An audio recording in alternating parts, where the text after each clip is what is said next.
We have to always come before your presence where we can be refreshed, where we can be led beside the still waters and our souls can be restored.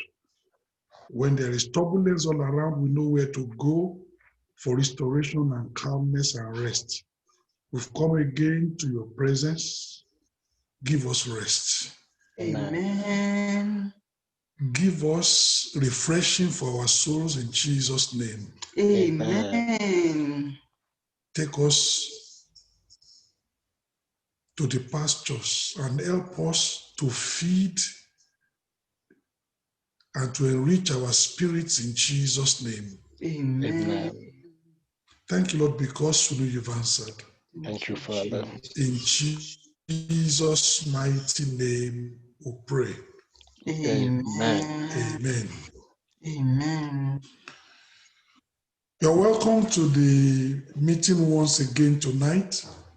A few weeks ago, we looked at this message, moving beyond failure.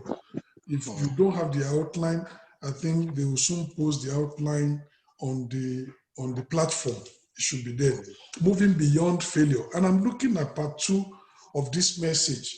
In Luke chapter 5, let's read together. So the title is Moving Beyond Failure, part 2. Luke chapter 5, verse 1. And it came to pass that as the people pressed upon him to hear the word of God, he stood by the lake of Gennesaret and saw 2 ships standing by the lake. But the fishermen were gone out of them and were washing their nets. And he entered into one of the ships, which was Simon's, and prayed him that he would thrust out a little from the land. And he sat down and taught the people out of the ship. Now, when he had left speaking, he said unto Simon, launch out into the deep and let down your nets for a draught. And Simon answering said unto him, Master, we have toiled all the night and have taken nothing. Nevertheless, at thy word, I will let down the net. And when they had this done, they enclosed a great multitude of fishes, and their net brake. And they beckoned unto their partners which were in the other ship, that they should come and help them. And they came and filled both the ships, so that they began to sink. When Simon Peter saw it, he fell down at Jesus' knees, saying, Depart from me, for I'm a sinful man, O Lord. Verse 9, for he was astonished, and all that were with him, at the draught of fishes which they had taken. Now, as we look at this was a professional fisherman, or together with his team, professional fishermen. They toiled all the night in the right conditions, at the right time, with the right attitude, with correct skills, with the right equipment. And yet, despite the fact that every single thing was okay, their outcome was we toiled all the night and have taken nothing. And if you remember, when I took the first part of this message, I told you that it's not every failure because we are sloppy. It's not every time we fail because, if equipment is not right, well, defeat is certain. If our skills are inadequate, well, what do you expect? If the infrastructure is run down, we may not be our very best. If we didn't toil at the right time, we may not come out with the right result. But I told you that there are times when you toil with the right strategy, with the right mentality, with the right attitude, with the right motivation, with the right skills, with every single thing is right, and yet failure comes. It is the story of man. And sometimes those kind of failures, they are very, very, painful, because you ask yourself, what else should I do that I have not done?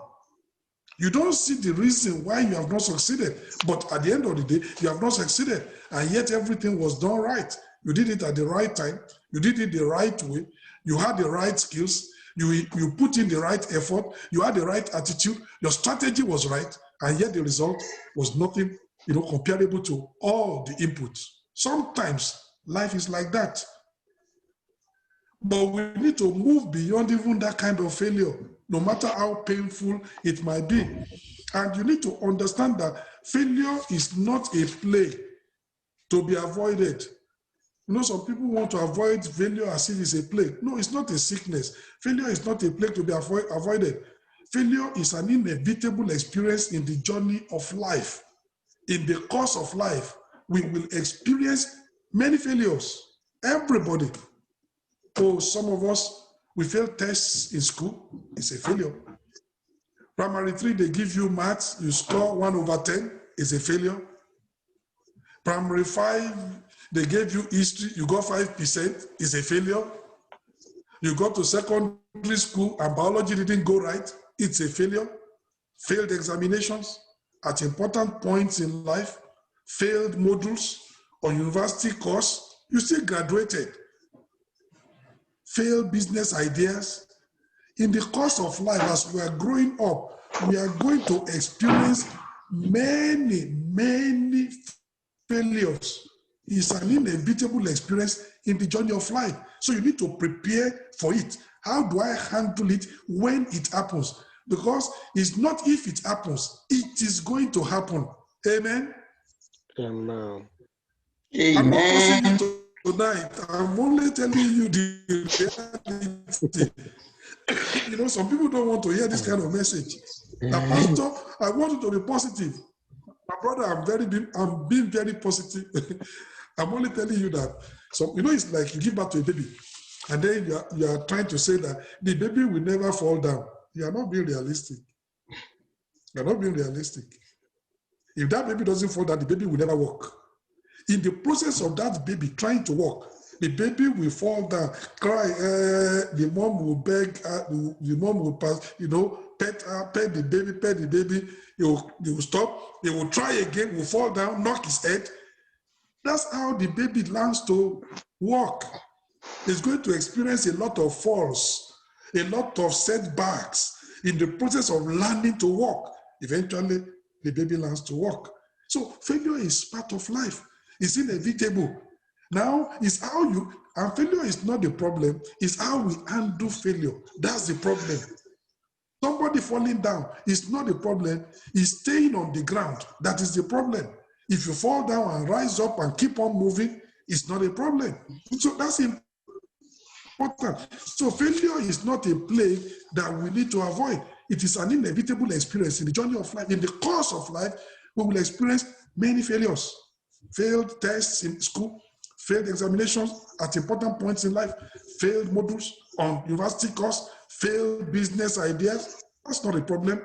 We need to learn from our failures. We need to overcome those failures and move beyond those failures. I look at people, I've told you before.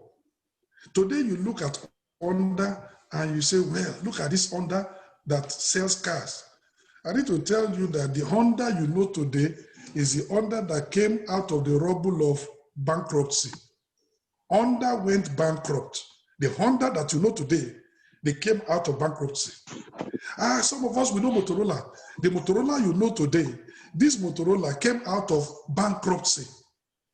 In fact, when the founder of Motorola was retiring, his last speech to the Motorola people was that, keep on moving. You will experience failure, but don't give up. That was his last speech to the people he was leaving behind, because his life had been a life like that. So the Motorola you know today, it came out of bankruptcy. People are looking at Apple, and Apple is a darling company today. I need to tell you that Apple almost went under. It took Bill Gates and Microsoft giving Apple, investing about $150 million into Apple. Apple would have gone bust. It's the most valuable company in the world today, worth more than $1 trillion, but Apple was almost bankrupt. Bill Gates had to rescue Apple with $150 million invested in Apple to make sure that Apple does not sing. Those are failures, but they've gone beyond failure. People don't understand that today. They look at Motorola, what a wonderful company. They look at Apple, what a wonderful company. They look at Honda, what a wonderful company. Go and read their history. So failure is not a problem. It's how you handle the failure. You can move beyond failure. And that's what we are talking about tonight. Moving beyond failure. How do we move beyond failure? We need to learn from our failures. We need to overcome those failures. And then we move beyond the failures. People who are foolish, they bury their failures quickly out of sight. They don't even want to think about it. But people who are wise, they will conduct post-mortem examination on that failure. Why did I fail? What did I not do right? Was it that the timing was bad? Was it that the strategy was good, but the implementation was bad? You know, there are ideas that, you know, that don't get to life because the implementation of the idea is bad, but the idea itself is good. And yet it fails because the implementation was bad. So you need to, at what stage did the idea fail? What exactly happened? When you do post-mortem examination on the failure, you begin to discover maybe the omissions, maybe what you should have done in a different way to have gotten a different result. But people who are foolish, they just, no, I don't even want to talk about it. Just that kind of a person will continue in failure forever because the person is not learning. But the person who wants to really do something specific, you will conduct a post-mortem examination. You will learn as many, lessons as you can from that failure. Learn all that there is to learn, and then it enables you to move on intelligently. And I pray that tonight, the things I'm going to be speaking, these are not things just for today. These are not just things just for this year. These are principles that you need for the rest of your life. Because from time to time, there will be failures, there will be defeats, there will be setbacks, but you can rise beyond them and do wonderful things beyond even your expectation. It's how you handle the failure. So number one, it was Henry Ford that said, if you fail, consider failure as the opportunity to begin again more intelligently. Don't see it as a setback. See failure as the opportunity to begin that project again, but now more intelligently. The lessons you have learned from the lessons you have learned from the failure can now help you to move forward. Now, 5 things I want to talk about tonight as we look at this message, moving beyond failure. Number 1, what are you to do in order to move beyond failure? Gathering wisdom from your past failures. Let that be. Gather as much wisdom. Learn as many lessons you can from that failure. Number 2, gear up with possibility faith. We'll be talking more about that. Number 3, get going with profound foresight. We'll talk about that also. Give success a persistent focus. Persistence wins the day. Going after success with productive force. Let me give you this story. There was a man, he's called Clarence Birdseye. You can check it out. Clarence Birdseye, he was a person that founded, all this frozen food, the frozen food industry. That is the pioneer of the frozen food industry. Frozen peas, frozen pizza, frozen chips, frozen this, frozen that. That was the first individual that started it. And the business was booming and booming and booming. Then it got to a point, that business failed completely. Everything collapsed. Then he summoned up the courage to start all over. But the business collapsed to the point that this man didn't even have any money. He had to borrow $7. I didn't say 7,000, $7 from somebody to be able to start experiments again.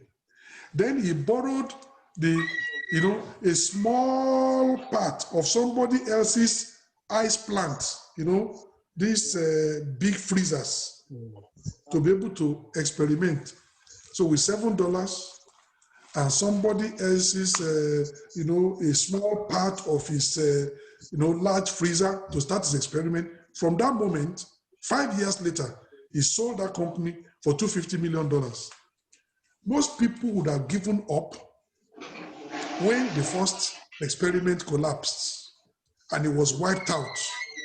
But he learned lessons and he said, I will start all over. The lessons I've learned and co, I know how to succeed. I know what to do. And he did it. 5 years later, he sold the company for $250 million. You can check it out. Move beyond failure. Some people will sit down mourning. I don't know, why is my life like this? Am I the only one in the face of the earth? My brother, you are not the only one in the face of the earth. I'm here.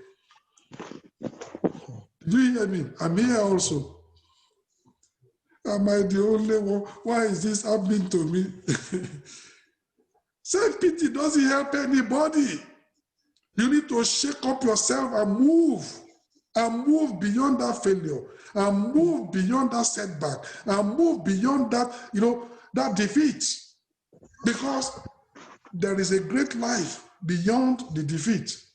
And I'm praying that the Lord himself, he will help us in Jesus' name. Amen.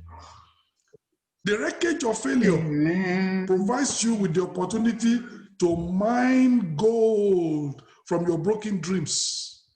If there's anything like that, mining gold from your broken dreams, the wreckage of failure, that's what it provides you. Opportunity to dig new ideas, opportunity to see how to re-engineer the project for massive victory. That's what it does. The wreckage of failure provides you with the opportunity to mine gold from your broken dreams. Look at Joshua chapter 8, verse 9. I want to show you something. You remember the story of Joshua and the children of Israel in Joshua chapter 7? They wanted to go and fight Ai, and Achan had stolen the Babylonian garment, and they went out with confidence, but they were defeated. 36 men were killed, and eventually Joshua was discouraged and said, God, this was not the agreement. The agreement is that nobody will be able to stand before me all the days of my life. How come that the people of Ai could stand before me, and now there's defeat? Joshua was discouraged. Then God told Joshua, there is a reason. There is sin in the camp. And eventually they found out the sin in the camp. They took care of that problem. And God said, now where you have experienced failure, I want you to rise and move on. He moved beyond failure. In chapter 7, there was defeat at Ai. In chapter 8, there was victory over Ai. He moved beyond the failure of chapter 7. But I want to show you something. In Joshua chapter 8, verse 9, I want to show you. And this is what you should do when there is a failure. Why is there the failure? What am I to do? What lessons can I learn? In Joshua chapter 8, in verse 9, Joshua therefore sent them forth, and they went to lie in ambush and abode between Bethel and Ai on the west side of Ai. But Joshua lodged that night among the people. Do you understand? Joshua sent other people. He said, you stay there, you lodge there, but he himself did not go with them. He stayed in the camp. You know what he was doing? Joshua was saying, nobody is going to jeopardize this new victory that we want to get. I would supervision to make sure that nobody goes to do any nonsense again, like what Achan did that would jeopardize their victory on the war front. He stood and he stayed in the camp. He sent other people away so that he can keep his eyes on everybody to make sure that no nonsense is done. You know why? Learning from the past mistake. Learning from the past failure. That's what we are talking about.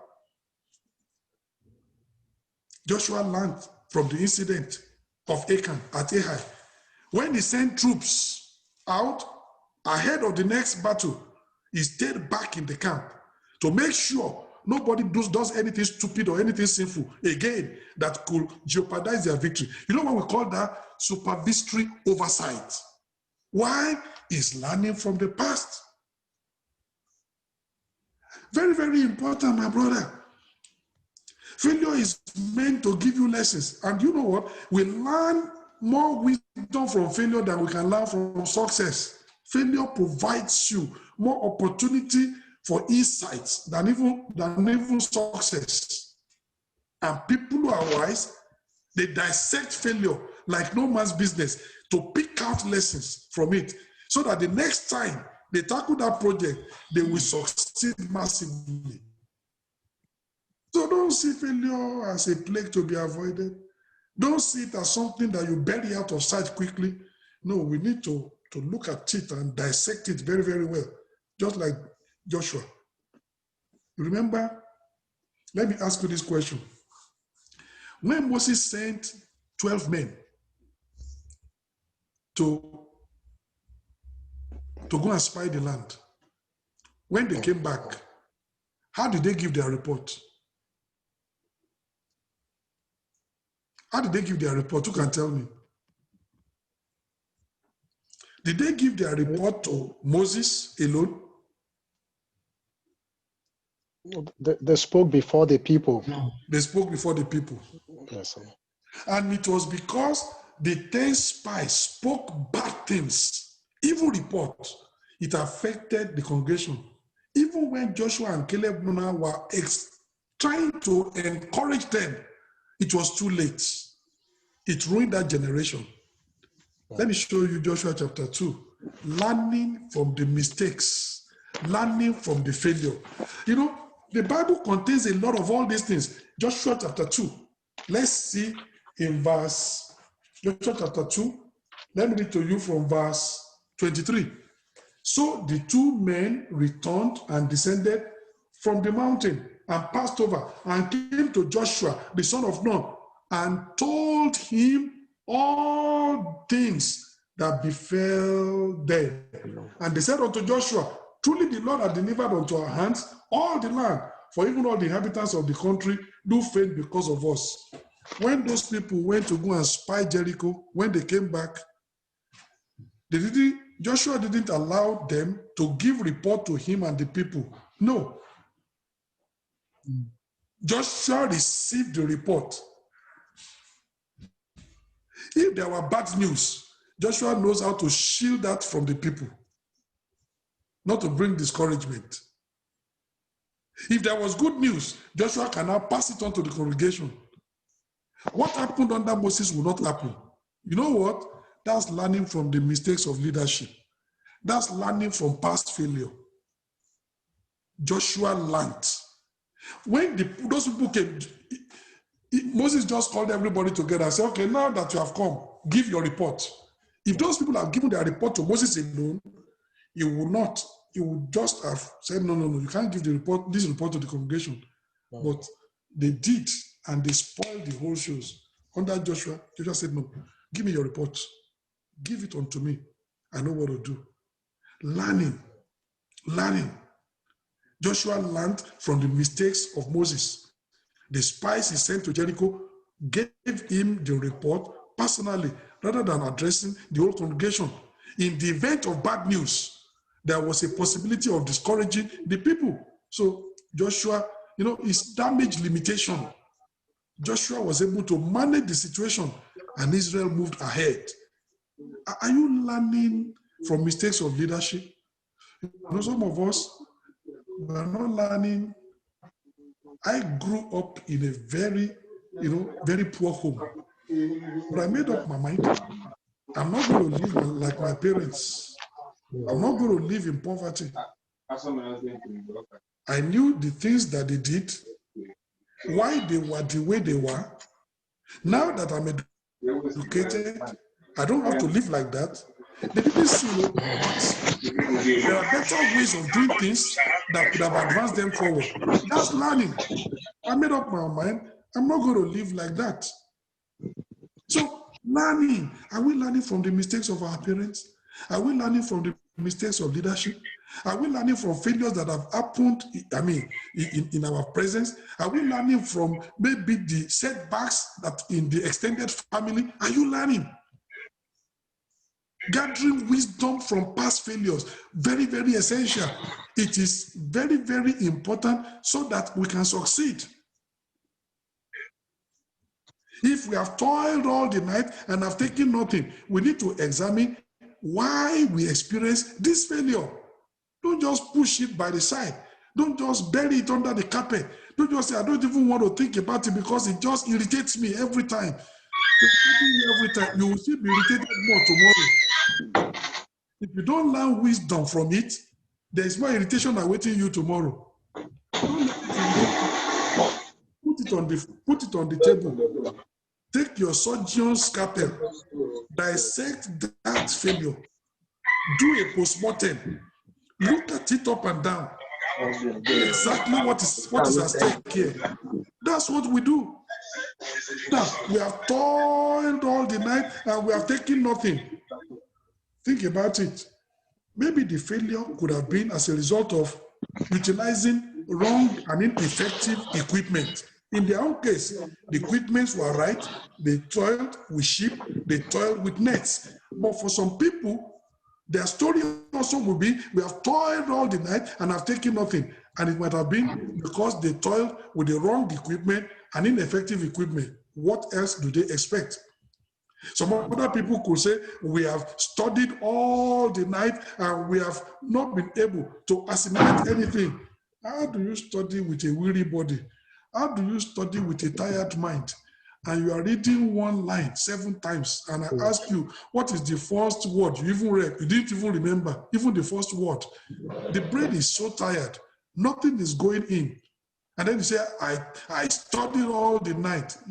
Wasted effort, wasted time, because that's not the time to study. When your mind is too tired, when your body is weary, you need to rest. You need to be fresh to be able to allow that information to go in, because intellectual study is work. It's work. It may not be physically draining, but it's sapping. And it's something that you need freshness to be able to get it in. So some students will say, we have studied all throughout the night and we gained nothing. Well, with a weary body and a tired mind, I'm not surprised. So you need to understand that. You know, there's what we call biorhythm.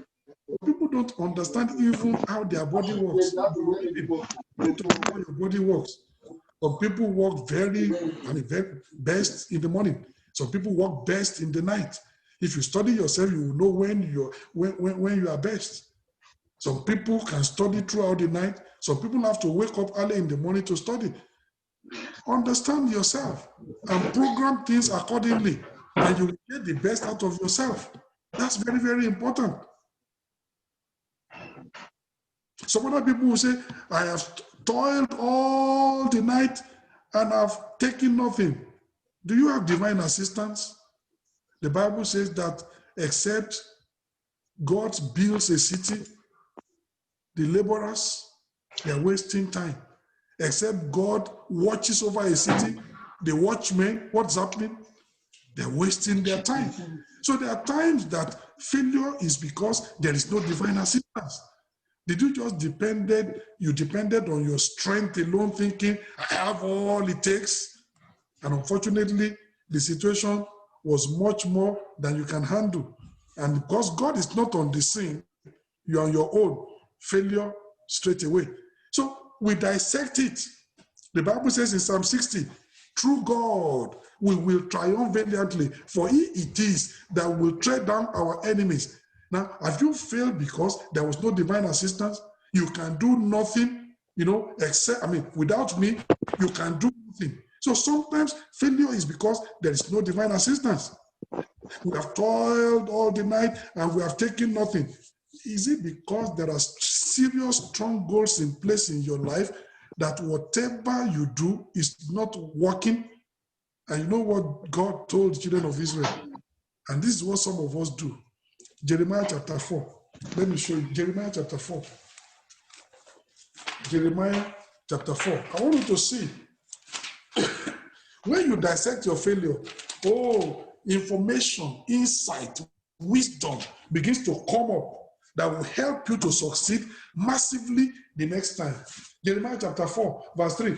For thus said the Lord God to the men of Judah and Jerusalem, break up your fallow ground and sow not among thorns. Somebody says, well, Pastor, what has that got to do here? Do you know that's a counsel? God says that he was telling them and said, what you are doing is stupid. You didn't clear the ground. You are sowing among thorns. You are putting in effort. There is not going to be harvest. The thorns will choke up the seed. No harvest. You put in effort. But that's not intelligent effort. God says no. Break up the fallow ground. Don't sow among thorns. My brother, you say you are walking. There is so much stronghold in the family. There's not going to be any result. Those strongholds are going to be completely wasting every single thing. You need to deal with those strongholds. You need to uproot those thorns before you plant. You remember, look at Jeremiah chapter 1, when God told Jeremiah, and some of us, we are not doing things that way. Jeremiah chapter 1, we are doing it the other way around. Sowing among thorns. Why are you going to sow among thorns? That will not be a result. Jeremiah chapter 1, verse 10. God says, see, I have this day set thee over the nations and over the kingdoms. Do you see the first thing that God told Jeremiah to do? To root out, to pull down, to destroy, to throw down, later to build and to plant. If you have not rooted out, what are you planting? If you have not brought down the strongholds, what are you building? So sometimes it's spiritual.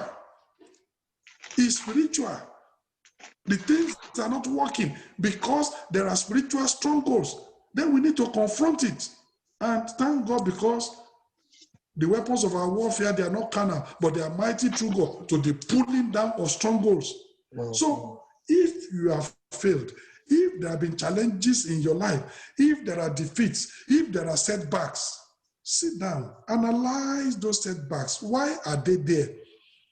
Some, there will be physical reasons.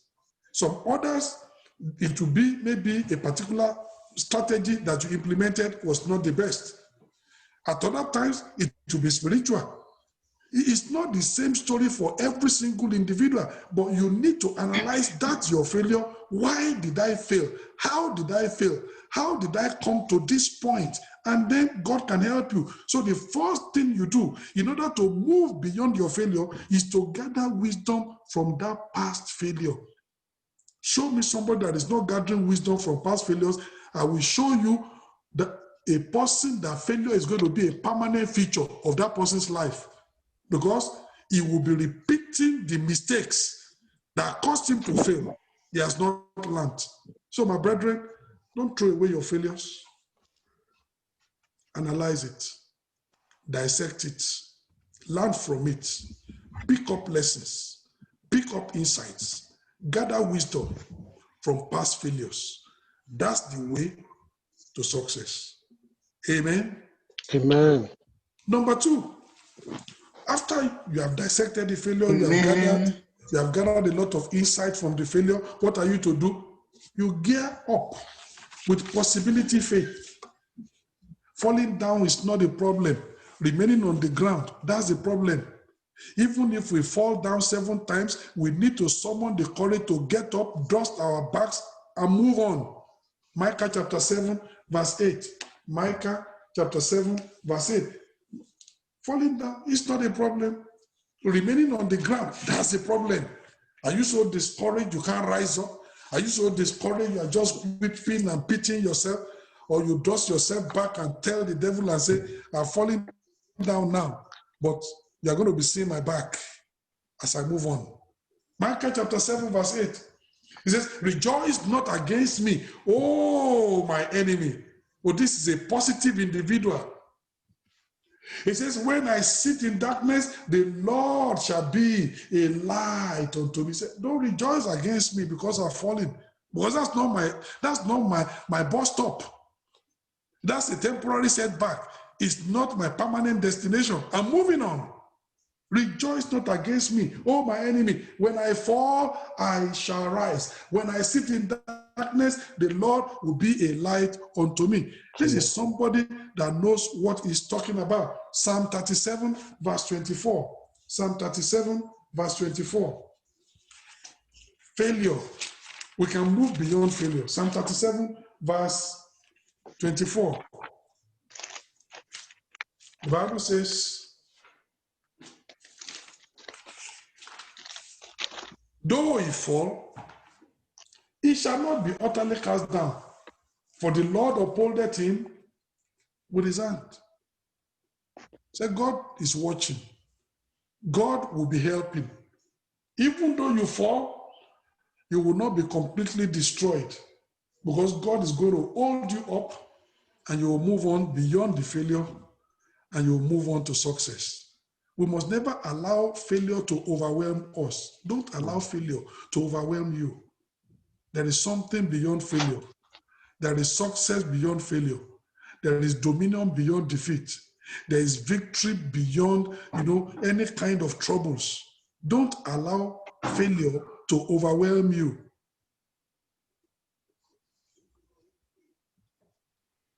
After you have encountered failure, we need to gear up with possibility faith. Success is possible to those who believe. Never make failure your bus stop.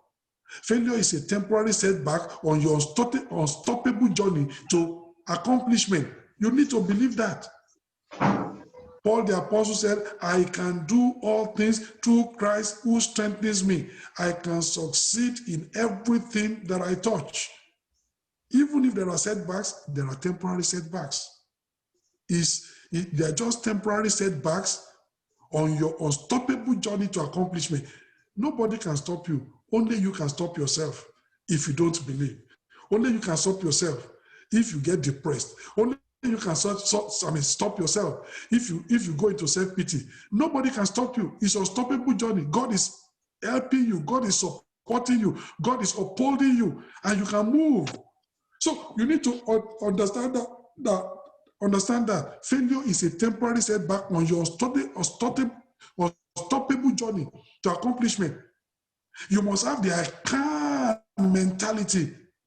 I can do all things through Christ who strengthens me. Saul told David, you cannot go and fight Goliath. David said, I can. You are but a youth. Put that aside. I can. You are not experienced. This man is a veteran of war. I can. And it was that I can mentality that gave young David the faith and courage to fight Goliath, even when trained soldiers were fearful and they were receding.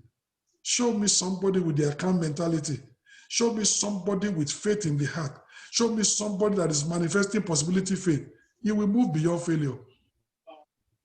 He just dusts himself up and says, I'm moving on. You are moving on? Yes, I'm moving on. Aren't you going to weep over this failure? No. There is no need weeping over spilled milk. We clean it up, we move on. We clean up the mess, we move ahead. We dissect the failure, we learn lessons, we move ahead. Gear up my sister with possibility faith. Gear up my brother with possibility faith. Don't let anything set you back. You can. You can do all things through Christ who strengthens you. Be like David. I can. Even when other people are telling you you cannot, you can. Even when the King Saul is telling you you cannot, you can. Be positive about life. All things are possible to him that believeth. I can attitude. I can do all things through Christ who strengthens me. I can mentality. So the next thing is for you to gear up with possibility faith. Rejoice not against me, or my enemy. If I fall, or when I fall, I will rise again. I'm not going to be on the ground.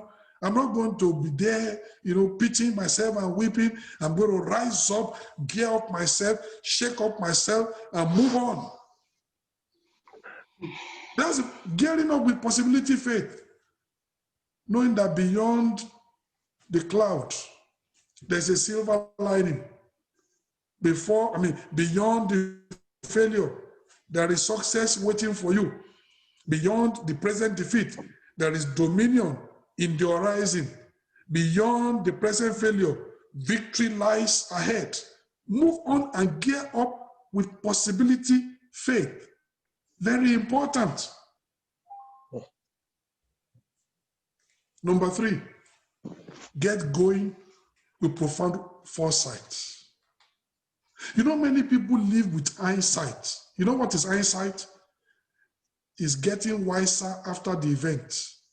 After you have been beaten. I should have done like this so that I will not be beaten. That's hindsight. But already you've been beaten.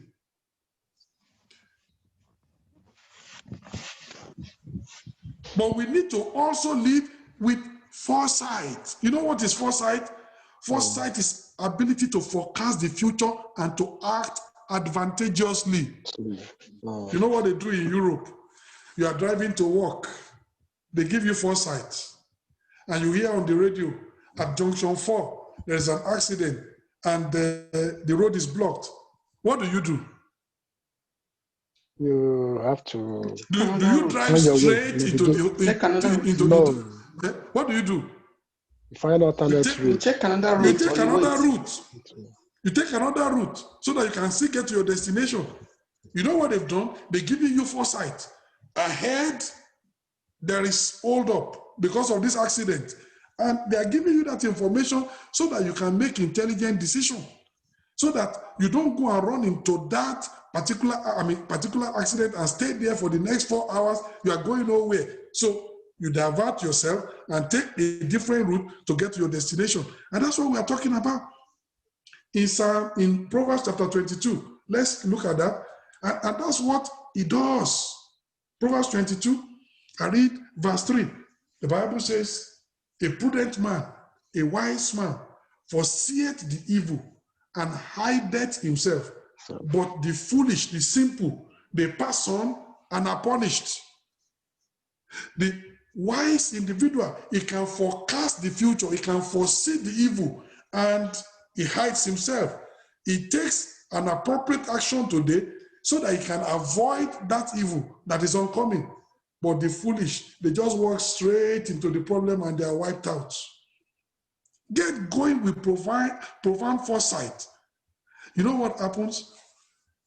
Dissecting failure gives you hindsight.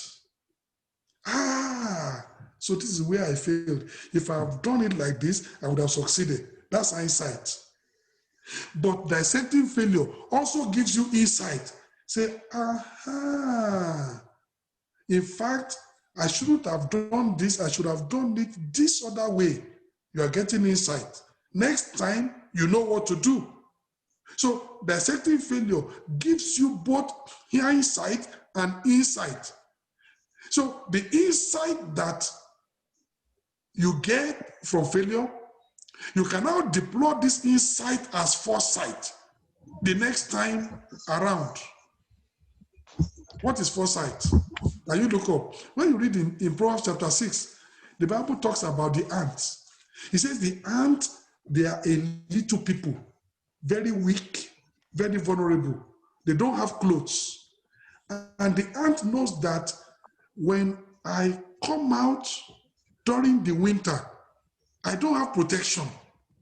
My body is so slim, the winter will wipe me out. So what does the ant do? During the summer, when temperature is warm, ant will come out to gather food. But ant will also gather food for the winter because he knows that winter is too harsh for me, and yet I need to eat. So gather food for the winter. So during the winter, it will hibernate. That's foresight. Because the ant knows itself that I'm very vulnerable. Cold can kill me, and I need to survive. But I need to eat even if it is cold. So now that it's warm, let me gather food. Enough food for the summer and enough food for the winter. So during the winter, I don't need to come out. I will not go hungry and I will not be wiped out. The Bible says, go and learn from the ants. You know what it's talking about? Foresight. The ants have foresight. And because of that, they do what they do. We need foresight. We need foresight. And when you get insight from failure, you can turn it into foresight. It tells you, it helps you to know what else to do, how to prevent failure the next time, what to do to avoid that same mistake the next time. The insight you get from failure, you turn it into foresight for the next experiment. In Ephesians chapter 5, Ephesians chapter 5, get wisdom, get insight, have foresight, move ahead with profound wisdom, with profound foresight. Ephesians chapter 5, let me read to you verse 15. It says, see that ye walk circumspectly, not as fools, but as wise. Said you are a believer, you are a child of God. Don't walk as a fool. The fool has no foresight. So he walks into trouble and is wiped off. The wise has foresight. And the Bible says he will avoid the oncoming trouble. And the Bible says here, as a believer, see then that you walk circumspectly. You walk like people that are smart. You walk like people that are intelligent. You walk like people that have foresight. See then that you walk circumspectly, not as fools, but as wise. Look at verse 17. Wherefore, be ye not unwise, but understanding what the will of the Lord is. Don't be unwise. Be smart. Be intelligent. Have foresight. Have prudence. The Bible says wisdom is the principal thing. Therefore, get wisdom. So how do you move beyond failure? You get going with profound foresight. You forecast tomorrow and you take appropriate action today that can help you to take advantage of the coming events, to be able to do what you need to do. Very, very important. Get going with profound foresight. I pray the Lord himself will help you in Jesus' name. Amen. What does profound foresight, what does it do? The Bible says in Psalm 19 verse 7 that the word of God, it makes wise the simple. It can help you with wisdom. David said, I understand more than the ancients. I'm wiser than my teachers because their testimonies are my daily reading, daily, pondering over. That was why he was very wise. If you read the life of David, very shrewd, very wise, very prudent.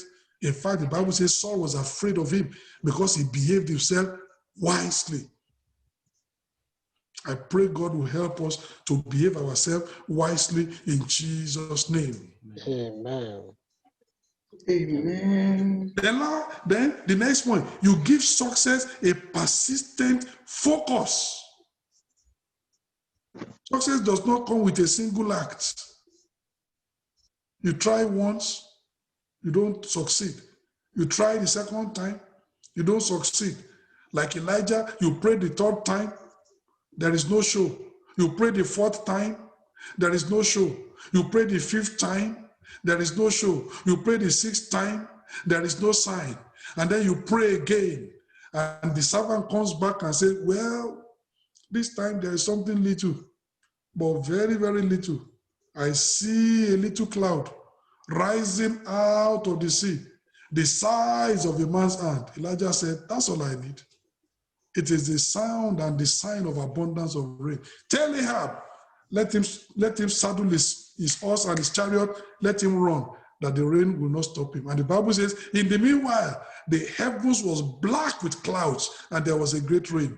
But you need to realize that Elijah persevered in praying. The rain didn't come with the first set of prayer. The rain didn't come with the second set of prayer. And we're talking about a prophet of fire. We are talking about a prophet that God answers by fire. He prayed, nothing happened. He prayed again, nothing happened. He prayed again, nothing happened until the seventh time.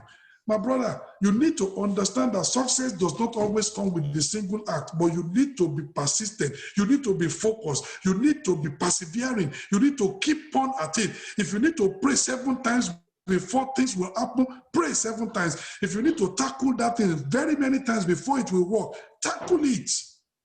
That's how to move beyond failure. Just as one act of failure does not seal or define your destiny, so also one act of success does not crown you for life. One failure is just a failure. No more than that.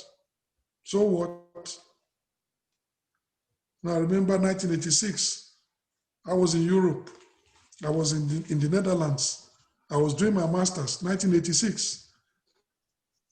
And then I failed analog electronics. I got 20%. I passed all the other modules, but I failed analog electronics. And the day that our result came out, it was the day that because there's always a 6 months overlap. It's a 1.5 years program. So when we have done 12 months, one set is graduating and another set is coming in. So by the time we have done, so it's always like that 6 months overlap between the outgoing set and the set that remains. So the day our own result came out, because after the exams, the remaining 6 months is going to be, you're going to be in the laboratory, in the physics laboratory, doing some practical, project. That was the day that they were graduating. My other colleagues that failed, they couldn't come to the graduation ceremony. But I was there. I had the chicken, I had the rice, I had the ice cream, I took all the midi that they provided. And there was one of my teachers that came, Van der Wolf, and he asked me and said, "Do you know result came out today?" I said, "I know." He said, "Have you seen your result?" I said, "Yes, I've seen my result." He said, "I don't think so.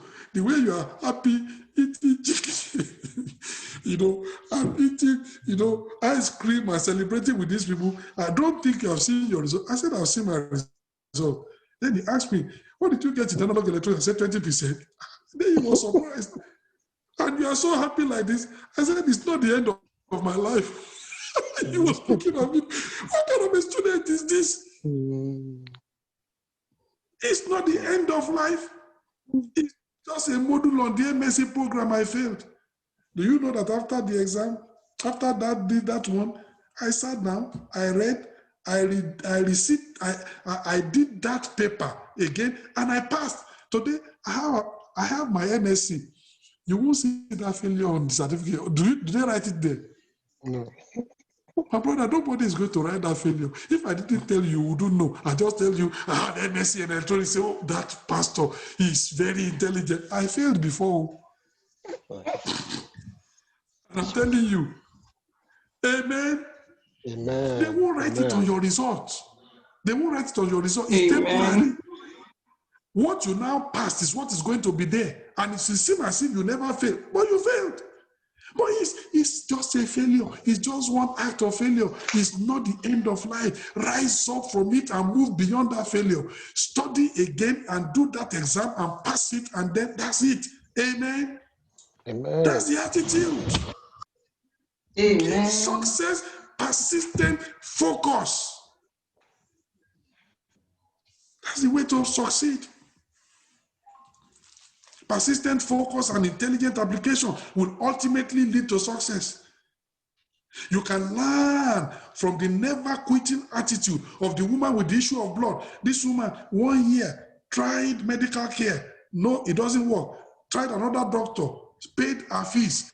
It doesn't work. Another year, it doesn't work. Another year. And the Bible says this woman, she was losing her money and her health was not getting better, but rather she was growing worse. And yet she was focused on getting this healing, on getting this health. And she was pursuing. And for 12 years, this woman was not weary Eventually, it paid out. She met Jesus and she was healed.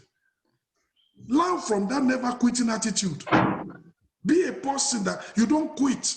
You have had setback, don't quit. You have failed, don't quit. You did it this way, it didn't work, don't quit. You did that way, it didn't work, don't quit. Keep on moving. Eventually, success is coming your way in Jesus' name. Amen. Be a person that has, the will to win. Like the Syrophoenician woman.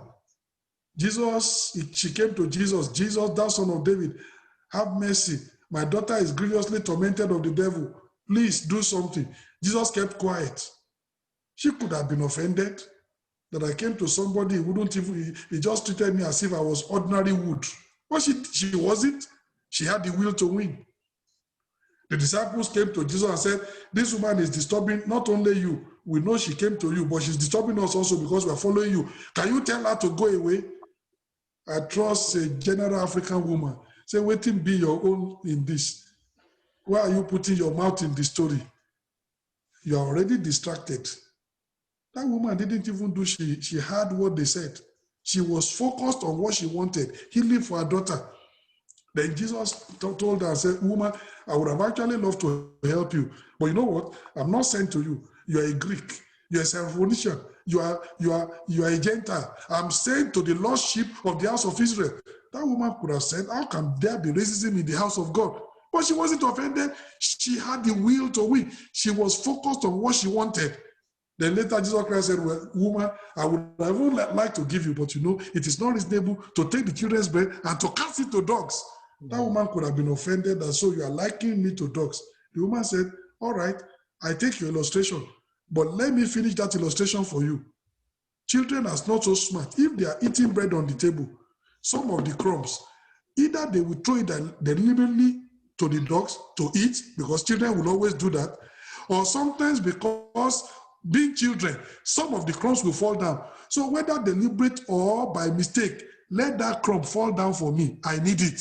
Oh, Jesus Christ said, woman, great is your faith. That's how that daughter was healed. The will to win. You are working in a place, people call you names, Nero, they call you black, they call you this. You better discountenance all what they say. Just, you know where you are going, just keep on moving. Don't be offended by the comments of people. Don't be offended by people ignoring you. Don't be offended by the criticism of people. Have the will to win like this woman. Silence doesn't mean anything to her. Opposition does not mean anything to her. Insulting attitude does not mean anything to her. Insulting sentence does not mean anything to her. She was too focused on what she wanted and she got it. Didn't she get it? She got it. My brother, you've got to be like that. The will to win. That what you are pursuing is much more important than people's attitude. You just move on. Combine the two attitudes of this woman. The never quitting attitude of the woman with the issue of blood. The will to win of the Syrophoenician woman. The will to win of blind Bartimaeus. Jesus, thou son of David, have mercy on me. And the Bible says people were opposing him and telling him, you are making too much noise. Keep quiet. Okay, take this €5, but keep quiet. And the Bible says the more they told him to keep quiet, the more he shouted. Persistence. Somebody that is not going to give up. And in time, Jesus heard and said, somebody is calling me there. Bring him. And they went to him and said, you are lucky today. Arise. He calleth you. That's how that man received his sight. Persistence. Will not allow people to shut him up. Will not allow people to keep him quiet. Will not allow people to hinder him. He rose up. And we need to do that. When you give success, persistent focus, I'm telling you, it's only a matter of time. That success is coming. And it will come your way in Jesus' name. Amen. Singular focus, Amen. unwavering persistence leads to undeniable accomplishment. Paul said, I forget the things that are behind. I forget the failures of the past. I forget the setbacks of the past. This one thing I do.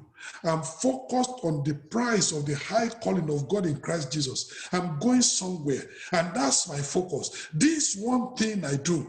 Oh, Show me somebody with a singular focus. Show me somebody with unwavering persistence. I tell you, there's going to be undeniable accomplishment. It's normal. This is how to move beyond failure. And tonight, my brother, I don't care what you have gone through and the setbacks you have. I'm telling you, glory lies ahead. My sister, there is no need to cry. There's no need to pity yourself. God has brought you thus far. The same God that has brought you thus far is taking you somewhere. He's taking you to the place of glory. He's taking you to the place of victory. He's taking you to the place of success. He's taking you to the place of dominion. You need to rise up and focus. You need to give success a persistent focus, knowing that God, like a mighty one, is with you, and he will take you there in Jesus' name. Amen. And the last point, going after success with productive force. You need to launch out into the deep. After a fruitless night's toil, we need to shrug off the failure and launch out into the deep for abundance. Jesus told Peter, launch out into the deep. Peter could have said, launch out into the deep. After 12 hours of toil, I'm tired. I'm tired. And I didn't take anything. I'm discouraged. Oh, discouragement does not bring success. Complaining that you are tired does not take you forward. Launch out into the deep and let down your net for a drought. Put in your energy again. Throw in that net again. Launch out into the deep. And that's how Peter caught abundance. So after a fruitless night's toil, we need to shrug off the failure and we need to launch out into the deep for abundance. You know what the Bible says? Weeping may endure for the night, but joy cometh in the morning. If I can rephrase that Psalm 30 verse 5, I can rephrase it like failure may endure for the night, but success comes in the morning. Lack may endure for the night, abundance comes in the morning. Sorrow may endure for the night, but joy comes in the morning. When you begin to launch out, when you begin to say, I'm not going to give up, I'm going to chase this thing until I get it. You remember the case of Isaac. He dug a well. The enemy came and said, it is our own. How did the well that I dig with my servants, with the toil of my servants, how is it your own? They fought him, they took it away. Did you see Isaac giving up? No. The Bible says he went and dug another one. No. Then they fought with that and he called it Esek. He left it for them. And he went and dug another one. No. And when they saw that this man, this is a well digger, if you fight him and you take 100 wells, he would dig number 101. They left him. Then he dug one well, they didn't come. And Isaac now said, now the Lord has made room for us in this land. We shall be fruitful in the land. Don't give up. Launch out. Go after success with productive force. Enemy is coming against you. Give it productive force. Give it the focus that it takes. Give it the strength that it takes. Put in the effort that it takes. That's what happens. After Isaac lost his well to the enemy, he got busy digging the next one. He wasn't complaining. He wasn't pitying and saying, God, what are you doing? And you're allowing the enemy to take my well. He just went on to dig another one. My brother, go on and dig the next well. Go on and dig the next well. There is no room for self-pity. There is no room for mourning. There is no room for tears. We get busy pursuing achievement. Rise up and go after Ai again. You have been defeated at Ai? Okay. 36 men have died in the nation? All right. Are you going to sit down crying and say, why is this one happening? Oh, chapter 8 is beckoning to you. Rise up and face Ai again and wipe out that enemy and move beyond that failure of chapter 7. And it will be your portion in Jesus' name. Amen. You know, when you read in Judges chapter 20, it's a very long passage. It was the tribe of Benjamin, they had done something evil. And all the 11 tribes of Israel, they decided they were going to fight Benjamin. Go and read that story. The first fight, Benjamin defeated them. Then they came back again, and Benjamin defeated them. Then they went and prayed and said, God, what are we going to do? And they came back again, and Benjamin defeated, and they kept on coming back, kept on praying, until eventually they overran Benjamin and almost wiped that tribe away. Only that about 400 men were able to escape. They almost wiped them up. But if you go and look, defeat after defeat, but they never gave up. They will be defeated, they will come back. Defeated, they will come back. Defeated, they will come back. Defeated, they will come back. Eventually, they almost wiped out Benjamin. Go and read it in Judges chapter 20. That's people that are going after success with protective force. And you find that in history. You know, it has become a metaphor today. When they say that somebody met his Waterloo, what it means? Waterloo is a metaphor for somebody that fell without possibility of rising again. And what happened? Wellington was the general of the British Army. And the British were fighting the French. And they went to fight the first time. The British were heavy casualties. They were defeated. Wellington went back. He told the nurses, please give my soldiers tender, loving care. That's where that word came from, TLC, tender, loving care. He nursed those soldiers, nursed back to health, those who were wounded, recruited new ones, trained them, and they went back to fight the French army. Second time, they were defeated. The same thing, nursed the tender, loving care, nursed those soldiers, recruited new ones, went back and fought the French army. Third time, defeated. Fourth time, defeated. Fifth time, defeated. Sixth time, defeated. Seventh time, defeated. Eighth time, defeated. Ninth time, defeated. 10th time, defeated. 11th time, defeated. 12th time, defeated. The 13th time, when the British army came back, they wiped out the French army without possibility of rising at the Battle of Waterloo. So today, when they say that somebody has met his Waterloo, it's like he has been completely wiped out without possibility of rising. Waterloo is a metaphor for total and utter defeat without possibility of rising. But think about it. They did it the 13th time. They suffered defeat 12 times. And these defeats were not just mere defeats, massive defeat. But they will not give up. 13th time, they wiped out that entire army, wiped them out completely. The power of persistence. Going after success with productive force, never giving up, giving it your best. Failure after failure, and you are still going on, saying, no, failure is not my bus stop. I refuse to accept it. If I have to do it 10 times before I succeed, I'm going to go after it. Never giving up. That's how to move beyond failure. And tonight, I pray we are going to move beyond failure. Amen. Let me see those who want to move beyond failure. Let me see. You want to move beyond failure. No matter the kind of failure. You want to move beyond spiritual failure. You want to move beyond academic failure. You want to move beyond any kind of failure, any kind of setback that has confronted you. You want to move beyond all these kind of things. It may be spiritual setback. It may be physical setback. Whatever it might be. It might be academic setback. You can move beyond them. There are people that have moved beyond them. Beyond all those. Look at Albert Einstein today. Some of the works of Albert Einstein, people are still trying to understand it. And yet this was somebody that the teacher said he can never do fine. He was a very, very slow learner. Was not doing fine in school. He was written off. But today, he won the Nobel Prize in physics many years ago before he died. And, you can do it. You can move beyond failure. People have written you off. God has not written you off.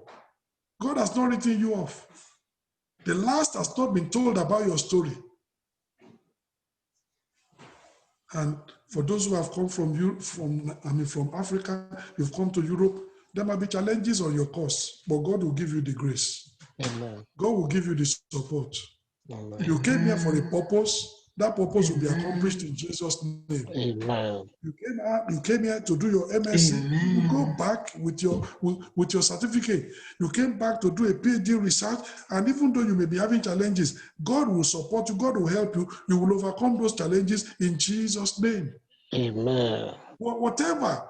Maybe you are listening to me. Maybe you are listening to me. You are written application for job, and the job is not coming, and it's like you have a degree, but the degree, what kind of degree is this? I wrote application, I'm not getting anything. Don't be discouraged, my brother. Don't be discouraged, my sister. Keep on moving, because something is coming. I told you about, everybody know KFC. I don't know, is KFC in Portugal? Kentucky Fried Chicken. Is it in Portugal? Kentucky Fried Chicken. I have not. Kentucky Fried Chicken. It's like McDonald's. Kentucky Fried Chicken is like McDonald's. It's an American farm. Very, very big farm. But do you know the story? This individual, the mom used to fry chicken, and the recipe was so good. And the person said, well, nobody fries chicken like my mom. And I'm sure that people would like to eat that chicken. But he didn't have money. And he was looking for people that will partner with him. He will bring the idea, they will bring the money. And the first person said, stupid idea. Second person said, this one. Who doesn't know how to cook chicken and will be eating chicken? And this man went from number 1 to number 2 to number 3 to number 4, number 100, 200, 300, 800, 900, 1,000. Rejections. And he kept on moving. It was when he got to number 1,006 that somebody saw something good in the idea, decided to support him. That is a multi-billion company today, Kentucky Fried Chicken. How many people can go on like that? 1,005 rejections and still keep on going and still keep on persisting. Do you know you only need 1 year to make you a mega success in life? What matters? The 1,005 rejections, they don't matter anymore today. That 1 year makes the whole thing. But you cannot get to that 1,006 without this 1,005. That's where many people fall out. They are not able to get there. They can't summon the courage. They are discouraged. They'll be pitying themselves. But you need to summon the courage. Go after success with productive force. Give success persistent focus. Discount people's comments. Discount people's abuse. Discount people's ignoring you. Discount every negative thing. Be focused on what you want. This one thing I do. This one thing I do. Forgetting the things that are behind. I reach forward to the prize of the high calling of God in Christ Jesus. That was Paul's, attitude. And that must be our attitude. That's how to move beyond failure. And tonight I pray that whatever setback, whatever failure, whatever challenges that has come across you, you are going to move beyond those failures. You're going to move beyond those setbacks. You're going to move beyond those challenges. And you're going to be a mega success in Jesus' name. You're going to experience mighty victory in Jesus' name. You're going to experience glorious dominion in Jesus' name. The Lord is going to help you. Rise up and let us pray and tell God tonight, oh God, I've come. I'm going to experience, this. I'm going to move beyond failure, move beyond my setback, move beyond the things that are disturbing me, move beyond the present circumstance, because you are my God. You have come for me, you help me, and I believe you. And the Lord himself will help. My brother, my sister, you need to pray. Moving beyond failure. You can move beyond failure. You can move beyond failure. can move beyond failure. You can gather wisdom from your past failures. You can gear up with possibility faith. You can get going with profound foresight. You can give success a persistent focus. You can go after success with productive force. Tonight is a night that should make a change in your life. And you tell God, oh God, I'm not giving up. I'm not giving up. I'm moving beyond failure. I'm moving beyond the setback. Whatever is happening, oh God, I'm moving on. The Lord wants you to move on. He wants you to move on. My brother, you can move on. My sister, you can move on. You can move beyond your failure. You can move beyond your setback. You can move beyond your challenges. You can move beyond, the things that are befalling you. You can move beyond them. You can move beyond them. You can move beyond them. You can move beyond them. The Lord Himself will do great and mighty things in your life. Move beyond failure. Don't let failure anchor you to the shoreline. Launch out into the deep. Launch out into the deep. Launch out into the deep. Launch out into the deep. To stay by the seaside is to be hunting for tadpoles. Launch out into the deep and go after sharks and go after whales. Don't allow failure to anchor you to the shoreline. That's not your portion. You need to launch out. Sorrow may endure for the night, joy comes in the morning. You may toil all the night and catch nothing, abundance will come in the morning. This is your opportunity. This is your opportunity. To your word tonight, oh God. In Jesus' mighty name we pray. Amen. Heavenly Father, we just thank you tonight. You are telling us that our story so far is not the end. Better days are ahead. Success is ahead. Victory is ahead. Dominion is ahead. Progress is our portion. Whatever failure, whatever challenges, whatever setbacks we are experiencing, they are temporary. We are moving beyond them to experience massive victory in Jesus' name. Amen. Oh Lord, I'm praying that all the things that my brethren have had, all the things we have shared together in the scriptures, let them be written on the fleshly tables of our heart and let them be activated so that it will bring us the possibility and the empowerment to move beyond failure and experience victory, experience dominion, experience success in a mighty way in Jesus' name. Amen. Thank you, Lord, because I know you've answered. Let your name be glorified. In Jesus' mighty and victorious name, I pray. Amen. Amen.